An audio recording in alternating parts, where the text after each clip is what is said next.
मेरी युक्ति को सफल होने से कोई नहीं रोक सकता।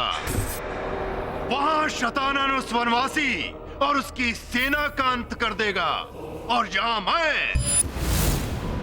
मैं तुम्हारा अंत करूंगा वानर, तुम्हारा अंत करूंगा।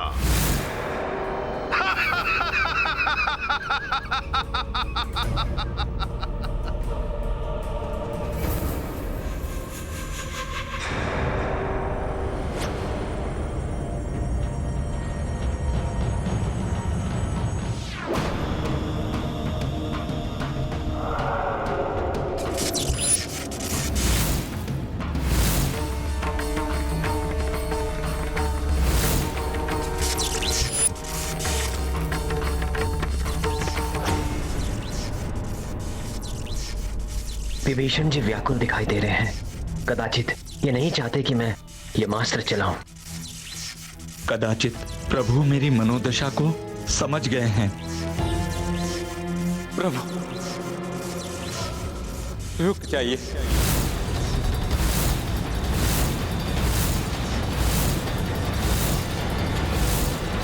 शतानन ये जो कर रहे हैं वो भ्राता रावण की मृत्यु से उपजे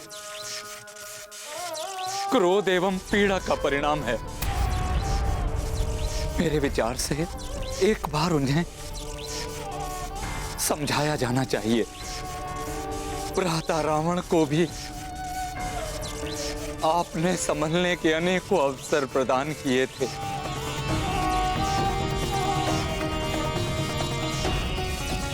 भ्राता शतानन को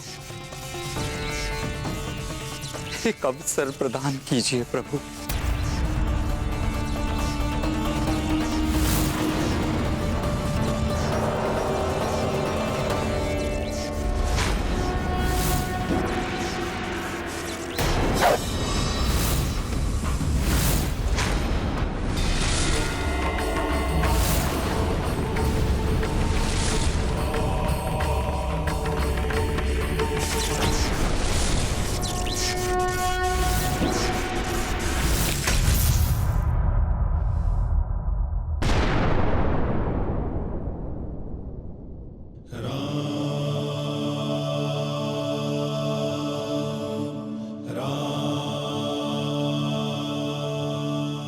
अधर्मी का नहीं, अधर्म का अंत करना आवश्यक है।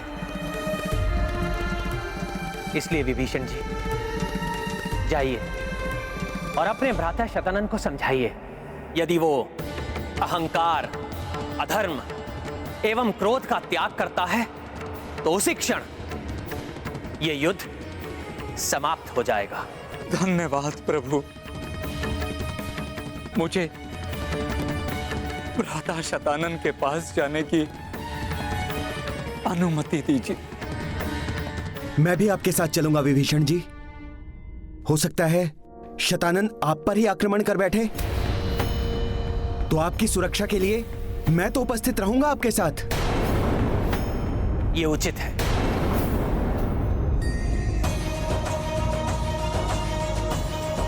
आज्ञा दीजिए प्रभु।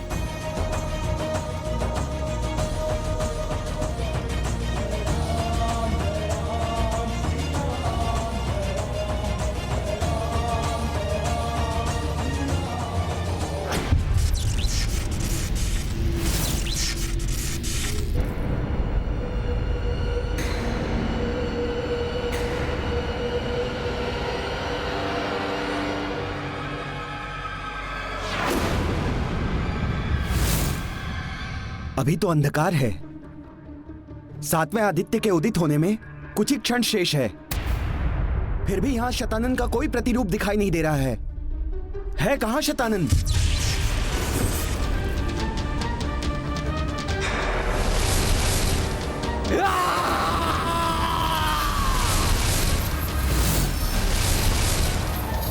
ये समस्त ऊर्जा उसी स्थान पर केंद्रित हो रही है। गर्जन की ध्वनि भी वहीं से आ रही है। हम उसी ओर जाएंगे।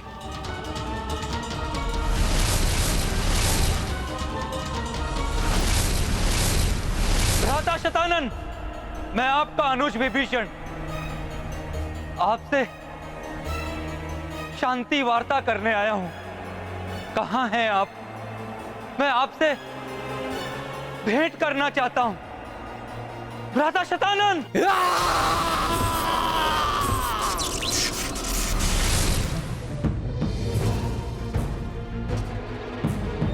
भ्राता शतानन!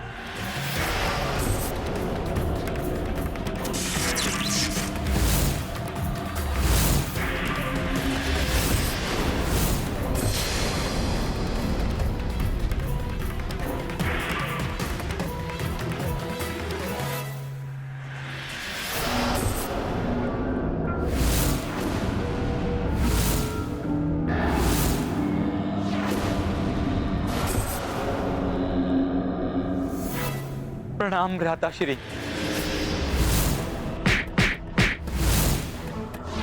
मैं लंका, अपना परिवार सबको छोड़कर प्रभु श्री राम की शरण में आया हूं।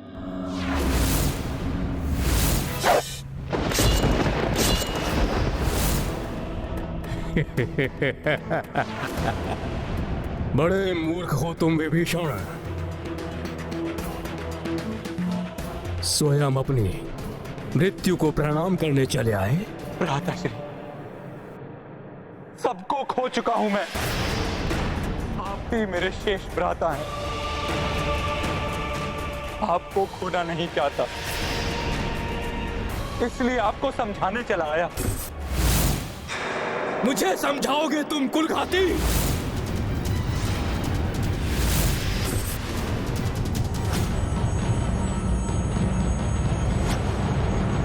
ये अस्त्रों का चक्रव्यूह, ऐसा ही अस्त्रव्यूह मैंने बाल्य अवस्था में यक्षलोक में भंग किया था।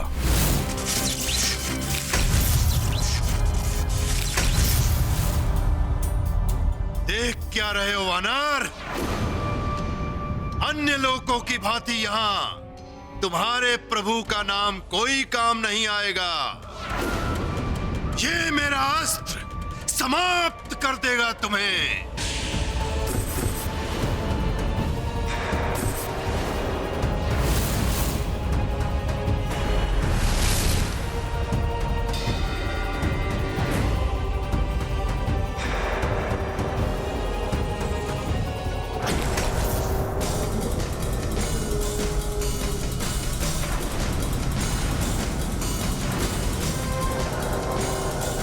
सावधान साथियों, ये शतानन के प्रतिरूप गुंबद के बंधन को तोड़कर निकल आए हैं।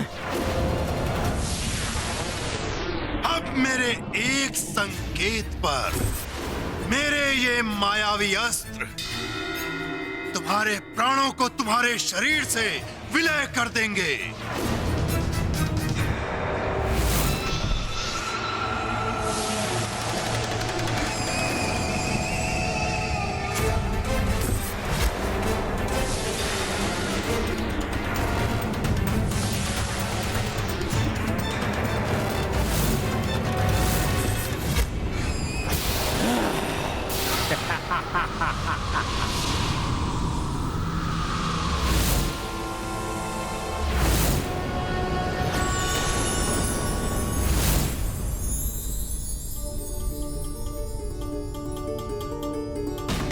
उदित होते अष्टम आदित्य की प्रकाश रश्मियों के यहां आते ही ये राक्षस तो स्वतः निष्क्रिय हो जाएंगे। इसी अंतराल में महाराज विभीषण और अंगद भी सुरक्षित लौट आएंगे। प्रभु, मुझे उन्हीं की चिंता सता रही है। कहीं वो दुष्ट राक्षस उन दोनों का अहित करने में सफल न हो जाए।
ये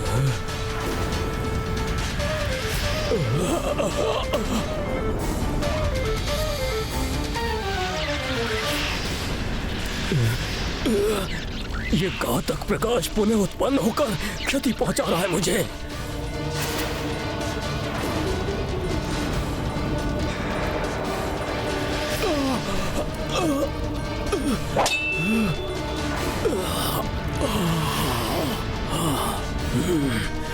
इस अंधकार में पुनः सुरक्षित हो गया हूं मैं।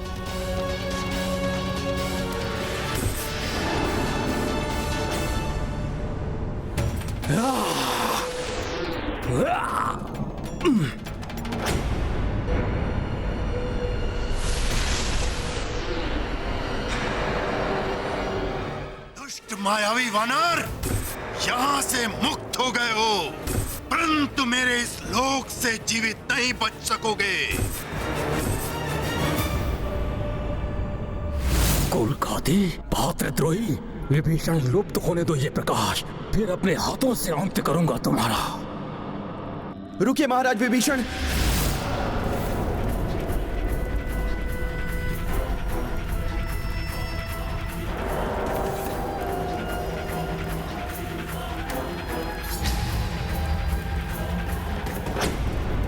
भ्राताश्री, आज आपका ये अनुज आपके समक्ष एक भिक्षुक की भांति आपसे विनती करने आया है।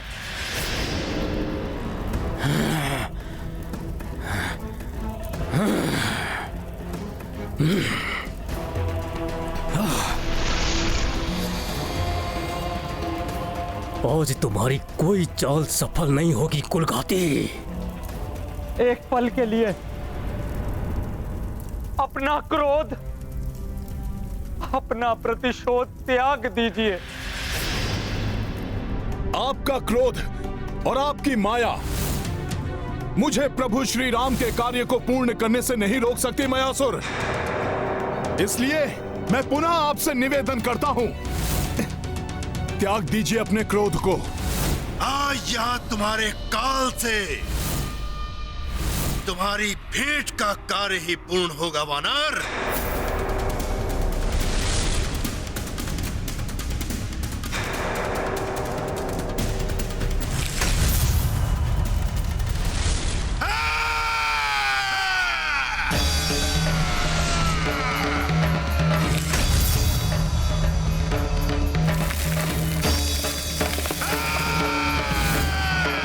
ये क्या कर रहे हैं आप? अपने क्रोध से अपने ही लोक को नष्ट कर रहे हैं। भ्राताश्री, क्रोधवश क्यों अपने विनाश का चयन कर रहे हैं? एक बार विचार करके देखिए, आपका ये अनुज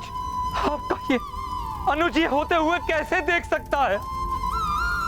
प्रतिशोध से हमें कुछ प्राप्त नहीं होगा भ्राताश्री। मेरे और समीप आ जाओ कुलघाती, फिर तुम्हारा सर्वनाश मैं करूंगा। क्रोध कितना हानिकारक है मुझे उसका भान है, परंतु मैं विवश हूं। मुझे मेरा क्रोध ही अत्यधिक प्रिय है विभीषण। मुझे मेरा लोक अत्यधिक प्रिय है वानर, परंतु उससे भी अधिक प्रिय है मेरा प्रतिशोध, जिसके लिए ये मेरा लोक तो क्या, संपूर्ण पृथ्वी भी नष्ट हो जाए तब भी अपने प्रहार नहीं रोकूंगा वानर। तुम्हारा अंत किए बिना शांत नहीं होऊंगा मैं। निरंतर वार करूंगा मैं, अंत करूंगा इस वानर का।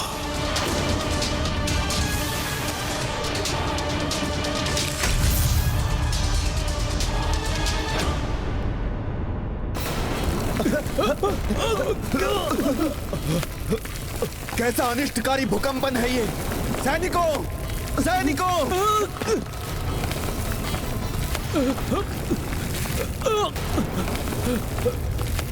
मेरे वितल लोक के सुख को खंडित करने वाला ये कैसा भूकंप उत्पन्न हो रहा है?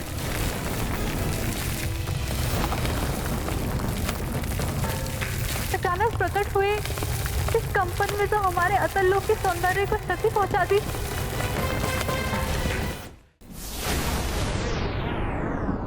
ये अस्त्र मुझे तो कोई हानि नहीं पहुंचा सकेंगे, परंतु कहीं ये तरातल लोक के साथ अन्य लोकों और संपूर्ण धरती का नाश न कर दें।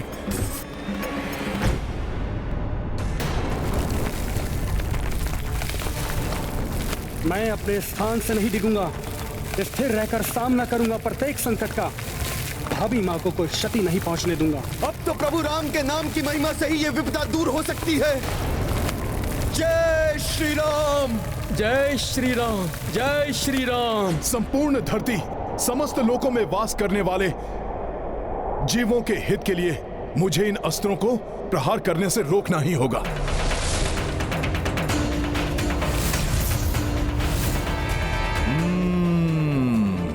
सूझ गई युक्ति, मिल गया उपाय। मेरे अस्त्रों का लक्ष्य परिवर्तित कर। ये वानर क्या करने की चेष्टा कर रहा है?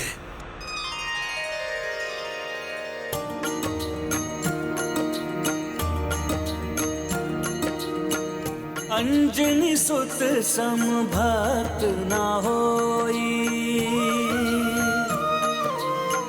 जाको राम सेवा ना कोई। माया सुर अचरज संग निहारी, अस्त्र से लिख कपि राम दिडारी। राम सिया राम जय हनुमान।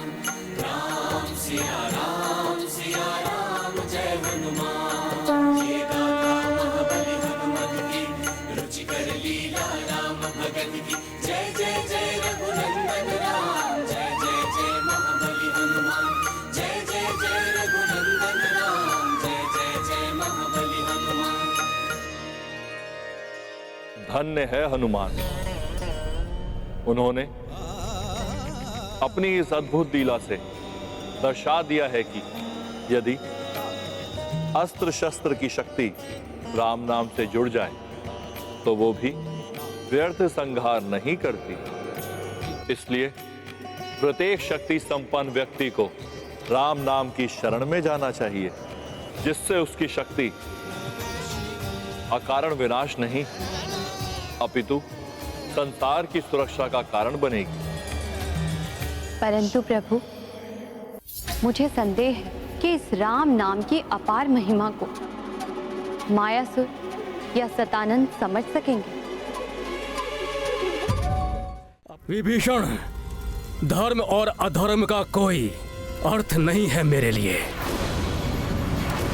धर्म अधर्म आपके लिए अर्थहीन ही सही, किंतु अपने उस परिवार के विषय में तो सोचिए जिसके प्रेम से आप वंचित रहे और जिसे अब आप प्राप्त कर सकते हैं।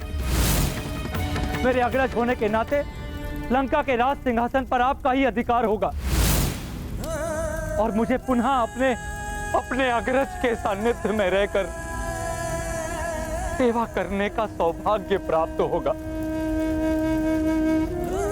इतने वर्षों तक आप अकेले रहे, अब अपने परिवार के साथ रहने का अवसर व्यर्थ मत जाने दीजिए भ्राताश्री, व्यर्थ मत जाने दीजिए। विभीषण, तुम कदाचित उचित कहते हो।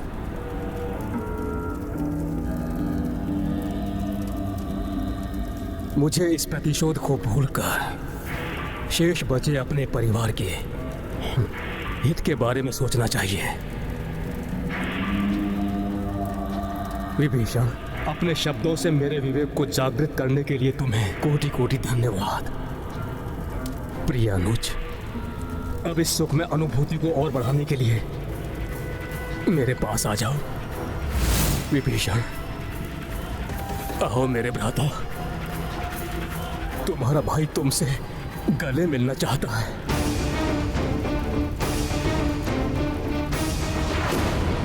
मेरी इच्छा के विरुद्ध मेरे लोक से कोई भी जीवित लौट के नहीं जा सका। फिर तुम किस अपनी माया जाल के प्रभाव से ये कर पा रहे हो वानर? प्रभु श्री राम के नाम की महिमा ने किस प्रकार प्रत्येक लोक में मेरी सहायता की, उसके प्रत्यक्षदर्शी रहे हैं आप। फिर भी प्रभु श्री राम के नाम की महिमा को स्वीकार करने से स्वयं को क्यों रोक रहे हैं? महिमा? कैसी महिमा? कौन सी महिमा? कोई महिमा नहीं है उस वनवासी के नाम की। ये अवश्य तुम्हारी किसी माया का प्रभाव है। अन्यथा क्या है उस साधारण वनवासी में जो स्वयं एक तुच्छ नर के सिवा कुछ भी नहीं। दुष्ट मयासुर, प्रभु श्री राम के लिए अनर्गल भाषा का प्रयोग और उनका अपमान कर तुमने सारी मर्यादा तोड़ दी है। अब इसका परिणाम भुगतने के लिए तैयार हो जाओ। अधर्मी व्यक्ति पर सहज विश्वास नहीं करना चाहिए, चाहे वो सगा ही क्यों ना।